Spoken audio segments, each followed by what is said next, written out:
এক লোক প্রশ্ন করেছে, ভাই আমার তো বিড়ি খাওয়ার অভ্যাস আছে, আল্লাহ তো জান্নাতে যা চাইবেন তাই দিবে, তো আমি জান্নাতে বিড়ি খাওয়া ছাড়া তো আমার ভাল লাগবে না।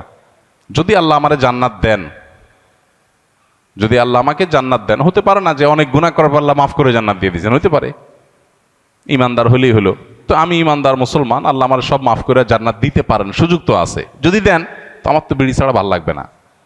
তো জান্নাতে গেলে আল্লাহ আমারে বিড়ি দিবেন কিনা, দিলে জান্নাতে বিড়ির মতো নোংরা জিনিস থাকলো, দুর্গন্ধ, আবার যদি আল্লাহ না দেন তাহলে আমার জান্নাতে সুখ হবে কেমনে?